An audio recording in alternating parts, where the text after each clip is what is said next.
Hey Bookends! Welcome to a 10-minute book review. I'm 10. I'm sorry if I'm a little bit sweaty, but the fans and air conditioning make a lot of noise, so I'm gonna try and get this done for you without any buzz in the background. So this week's book review is going to be on The Secret Keeper of Jaipur by Alka Joshi.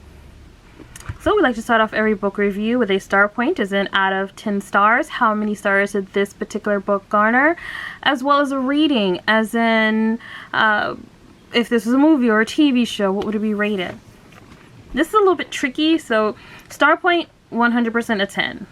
The first book, The Henna Artist, was a 10. This book, well, the first book I believe was an 8. I have to check that again. It was really good though.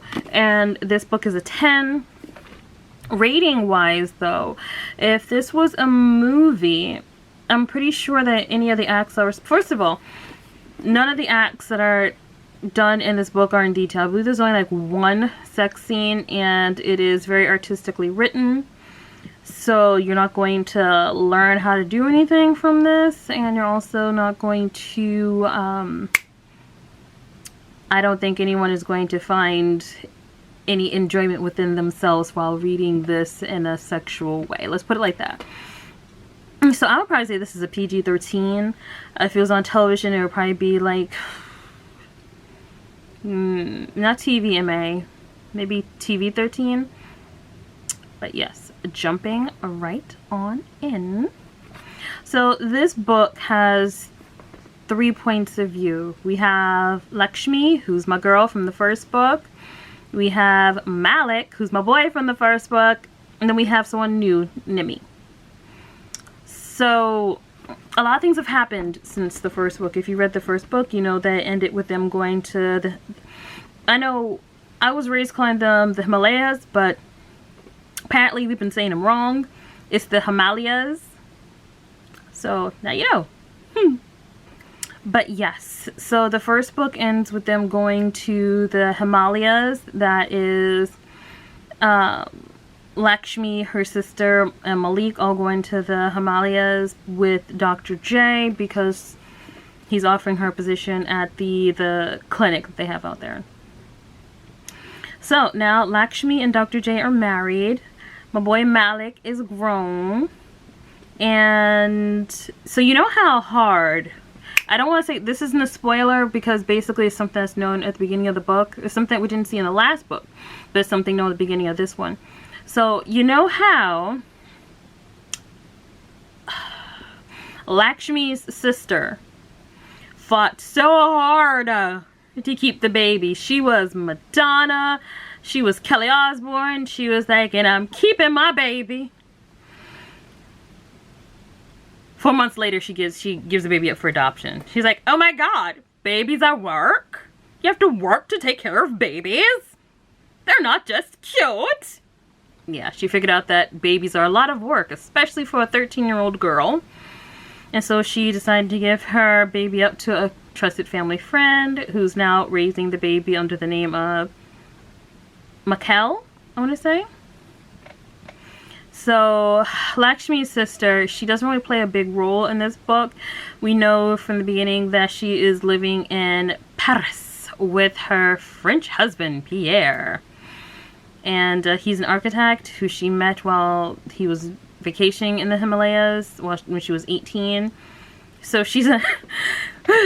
Lakshmi's sister just keeps... Like, when it comes to disappointing Lakshmi, she just keeps the hits coming. So first, Lakshmi gets her into this like prestigious school for all girls. She's like, hey, you know, I know we've never met, but I'm going to get you into this school. You're going to have a good life. You're going to have a life even better than mine. You're going to be like super educated. Her sister's like, no, I'd rather be 13 and pregnant because 16 and pregnant hasn't come out yet. So I'm going to be 13 and pregnant. That's how I'm going to live my life. Lakshmi's like, you know what? We can make it work. We can give the baby up for adoption. You can go back to school. You can still be successful. She's like, no. My baby, I'm keeping it. Lakshmi's like, okay, all right. Let me go forge some documents that I you know, gave to the ruling royalty, royal house, royal class. Let me forge some documents that I gave to them in regards to the adoption so that you 13-year-old child get to keep your baby. Then, when they're finally like in a stable place, now honey child is like, oh, you know, Lakshmi, what you said about baby's been a lot of work. Boop, they are. And then when Lakshmi thinks, okay, she's got her life together, it's been 5 years, she's hitting her point, she's hitting the marks, we're gonna be good, she's gonna go to college. She meets Pierre, and Pierre's like, sister girl, you cute. I wanna marry you. And she's like, college? Why would I go to college when there are boys? It's like, her sister annoys me because the first time she ends up getting, like, not really kicked out, but the first time she ends up dropping out of a school was because of what? Because of a boy. She thought that Ravi, this grown behind man, loved her so much that he was going to marry her and they were going to raise this child together and be a happy family. First time is a boy. Then when it's time for her to go to college so she can have her own life, have her own whatever, what happens? French dude named Pierre, like, whoop, there's another boy. I think my education is not as important as this boy. Now, mind you, Pierre is older than, I think he's like 25 or something like that. So it's like he could have waited for her to finish college. She was 18. But she was like, nope, this is my mountain. This is my hill. This is where I kill my private life and turn it into a dual life. So yeah, her sister, she's just, I think Lakshmi finds her irritating because Lakshmi is such an independent person. She's like, even though she's in love with Dr. J, even though she ended up marrying Dr. J, she was an independent person. She's like, bruh, I like you, I love you, it's nice having you around, I do not need you. You are a beautiful fixture in my home, but I can always get a new fixture in my home, or I can always move. As opposed to her sister, who was like, sir, you are now the earth. You are now the earth. My love is gravity, and we are staying together. So yeah. Her sister's stupid. Anyway, her sister is a perfumer now in Paris. I don't know how much that pays, in all honesty, because it's like the late 1950s or the 1960s, but that's what she's doing. And she has 2 kids with Pierre. So now that we have everything about her sister already put up front, the reason I put her up front is because we don't get to see her very often. In the book, we get to see her towards the very end, and that's because it's a wedding. So I put her up front because she was a main player in the other book, and because you don't get to see her in this book, you may be wondering, where is she? Yes, that's where she is. She's chilling out with her 2 kids and her architect French husband in Paris. So let's get to it. Our new character, Nimi. She is from a tribe that basically traverses the mountains. So they have a winter home where they stay at with their sheep, and then they have a summer home where they stay with their sheep.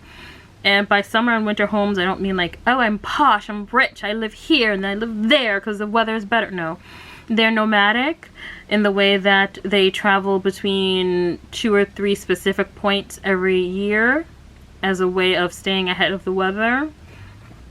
And unfortunately, her husband dies during one of these trips, and she has a daughter by him, and she's pregnant with a son, and she goes into this immediate kind of shock.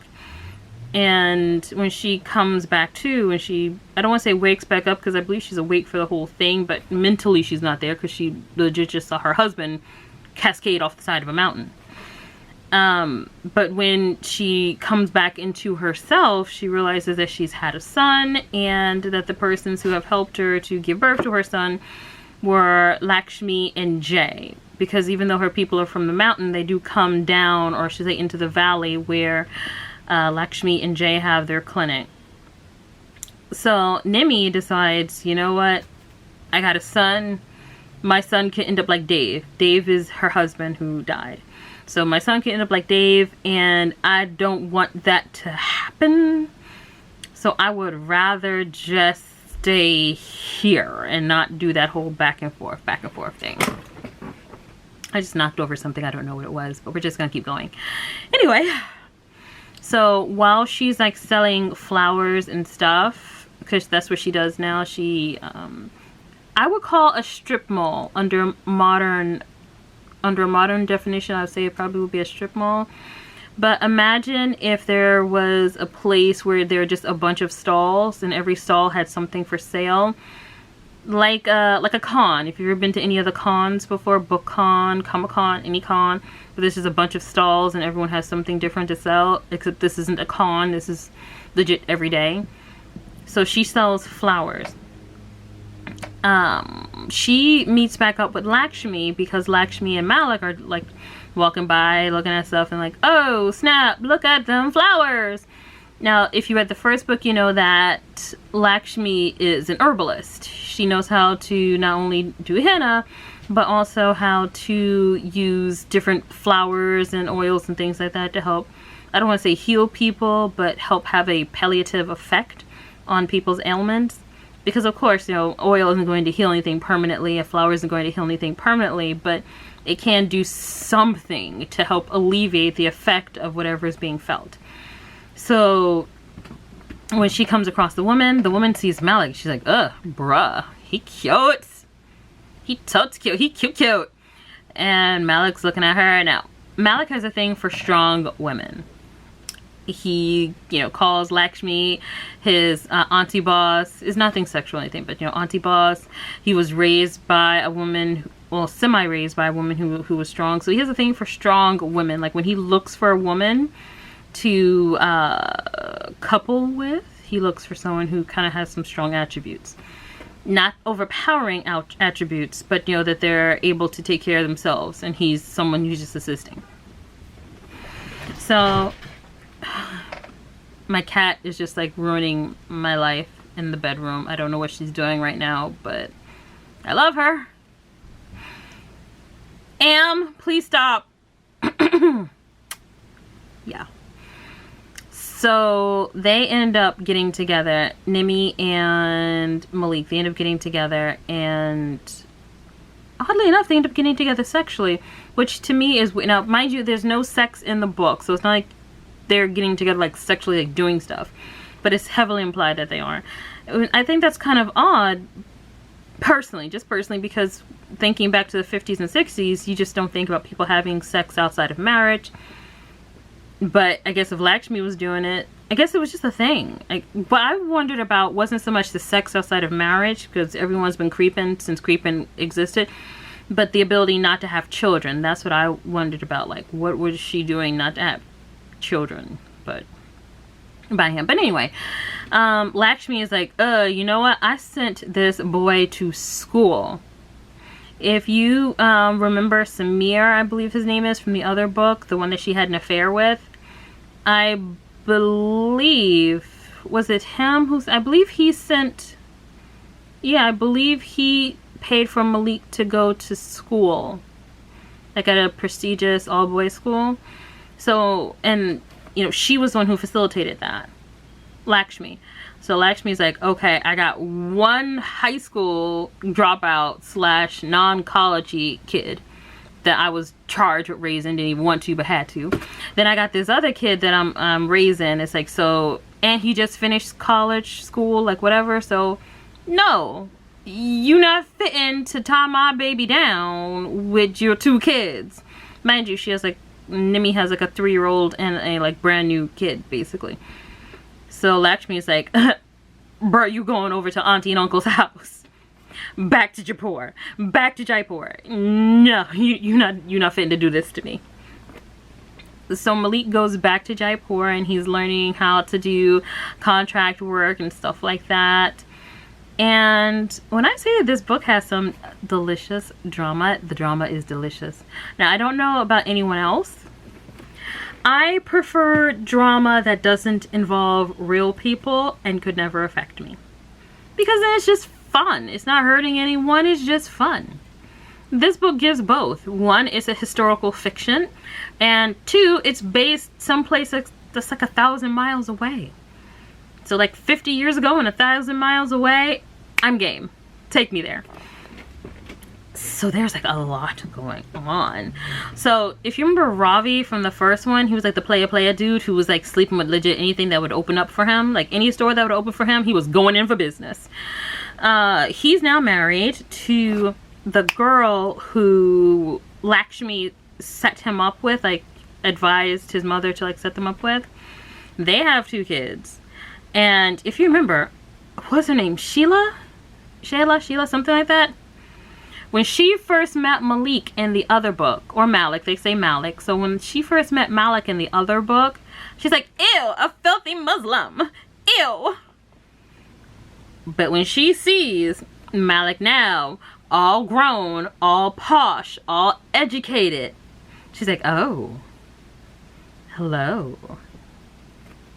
Now in Jaipur, nobody knows who Malik really is, or at least not in these... I shouldn't say it like that.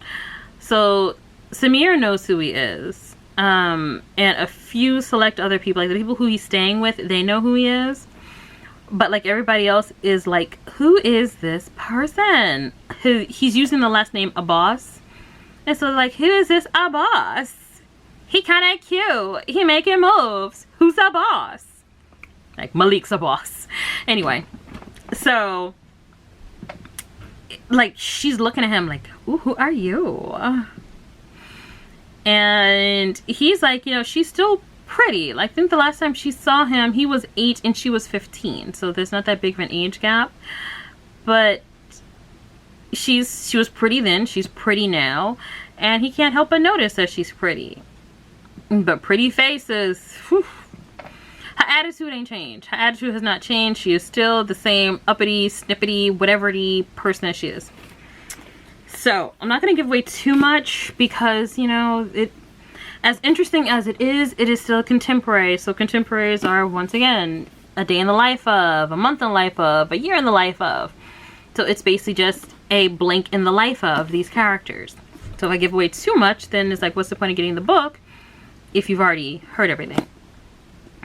So the biggest thing in this book, like the thing that everything centers around essentially, is this movie theater that was built by the people that, well, by Samir Singh and also the people who Malik are staying with, because he's learning to be a contractor, he's learning to be an architect, I should say.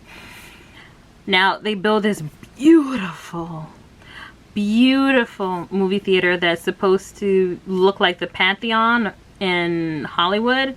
Full disclosure, I've never seen the Pantheon. I don't even know if it still exists. I have heard of it, but I've never seen it, so I am not that person. But it's supposed to look like the Pantheon. And the place just, like, people go to opening night, and for some reason the balcony just crumbles. It falls apart. It's like snow and salt water. It just, well, maybe not snow. It depends on, we have a lot of pollution over here, so our snow and salt water just be staring at you like, bro, what are you trying to do? Now you're just gonna have oil. Now you're just gonna have oil.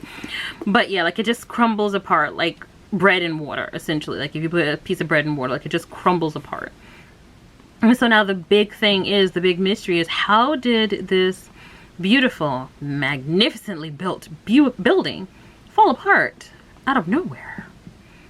And Samir is like, well, accidents happen, we're just gonna rebuild it.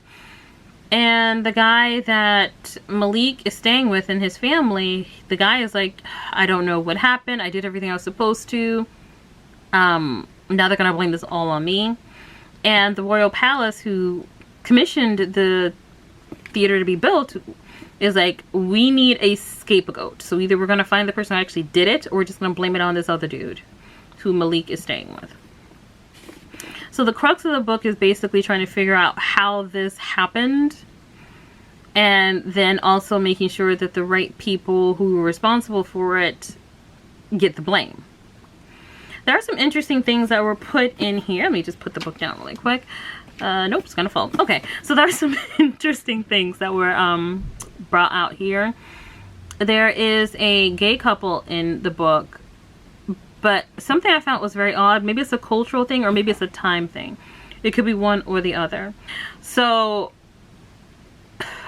what I found odd was that the guy was married to a woman, but he was also having an affair with a man, but the woman was living like far away with their kids, and he was sending his money to them.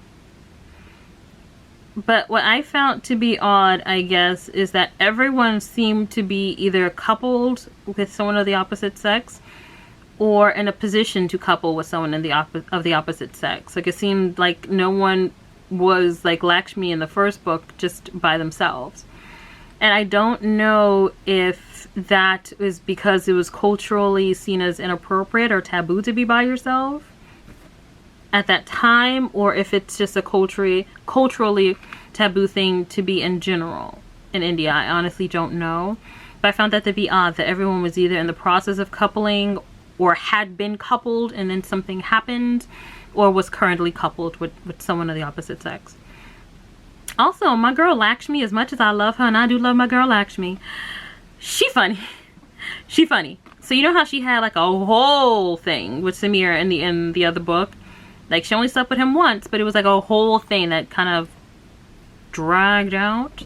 So there's like this one scene in the book where they're doing something. I don't want to ruin it, but it's her, Nimi, and Jay, Dr. Jay, Lakshmi's husband.